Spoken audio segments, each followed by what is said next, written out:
वजह से मुश्किल आ रही थी।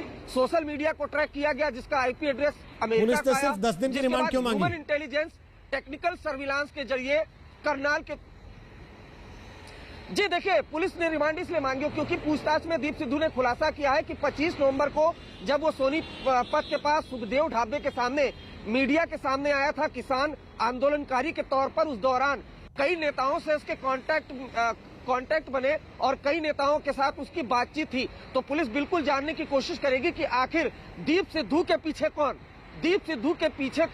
दीप सिद्धू को लाल किले में भेजने वाला नेता राजनीतिक पार्टियों के हैं या किसान आंदोलन के नेताओं की बात हो रही है? इन तमाम चीजों की तहकीकात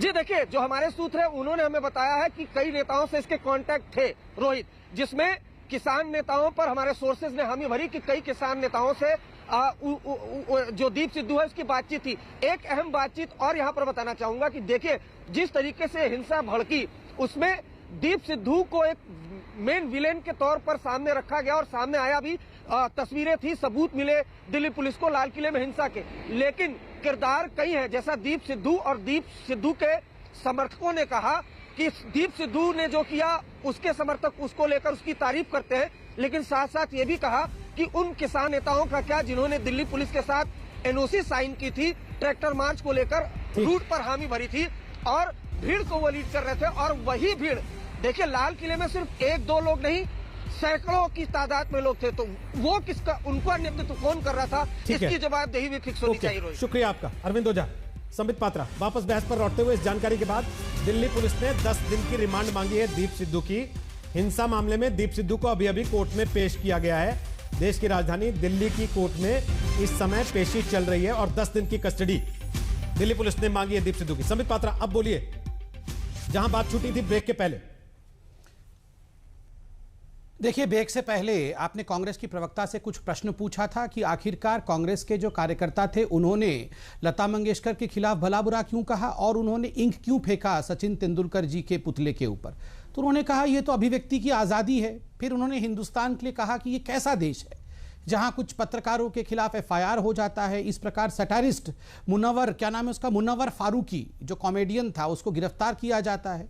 तो मैं यहां स्पष्ट रूप से बता दूं, ये देश बहुत अच्छा है और जिन लोगों के खिलाफ कानून कहती है कि बिल्कुल कार्यवाही होनी चाहिए, कार्यवाही होगी और होना भी चाहिए। अभिव्यक्ति की आज़ादी आपको अगर अलाउ करता है कि आप सचिन तेंदुलकर पे इंक फेंको, तो अभिव्यक्ति की जो आज़ादी है वो सचिन तेंदुलकर और लता मंगेशकर के भी पास है कि वो उसी के आधार पर इंडिया के हक में I stand with India tweet कर सकते हैं।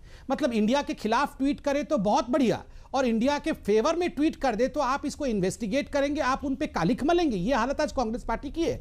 दूसरी बात है, आपने कहा आप मुनव्वर फारूकी के साथ खड़े हैं। वो मुनव्वर फारूकी जो हिंदू किसी देवी देवता, भगवान शिव, भगवान कृष्ण, किसी को भी जो छोड़ता नहीं है, गाली देने का काम करता है, आप उसके साथ खड़े हैं। मैं तो हिंदुस्तान के निवासियों से कहूंगा, देखिए इन पाखंडियों को, देखिए ये अपने आप को हिंदू कहते हैं और हिंदू देवी देवताओं को गाली देने वाले के साथ ये किस प्रकार धड़ल्ले के साथ खड़े हैं। और ठीक उसी प्रकार जहां तक एफआईआर करने का सवाल है, मैं कंगना रनावत से लेकर अनेकों पत्रकारों का नाम ले लूंगा। आपके राज्यों में उनके खिलाफ किस प्रकार हैरेसमेंट हो रहा है, घसीट घसीट के उनको किस प्रकार से लाया जा रहा है, वो भी हम इस देश ने देखा है और हमने देखा है।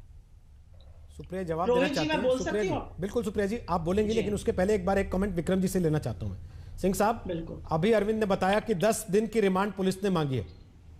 10 दिन काफी होते हैं?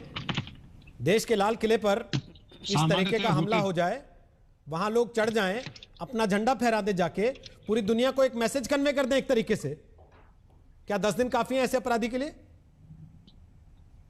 नहीं रोहित जी, सामान्य थे 10 दिन पर्याप्त होते हैं, लेकिन इस केस में जब मैंने कहा कि पुलिस की और हमारे राजनीतिक मित्रों की संलिप्तता है, तो इसमें तमाम टेस्ट किए जाएंगे, जिसमें पॉलीग्राफ, लाई डिटेक्टर और तमाम और टेस्ट होंगे, परीक्षण होंगे, सत्यापन होगा, तो 14 दिन मिलने चाहिए। लेकिन अगर 10 दिन मिल जाता है तो ये बड़ा संतोष का विषय होगा और इस पे वृहद पूछताछ न केवल दिल्ली पुलिस की बल्कि Haryana police, IB, raw, military intelligence और तमाम लोगों के द्वारा इसमें वृहद पूछताछ करके, और जो सत्यापन होता है उसके जो कथन है और उसके कौन सपोर्टर्स है, फाइनेंशियल इन्वेस्टिगेशन, वो तमाम चीजें आएंगी।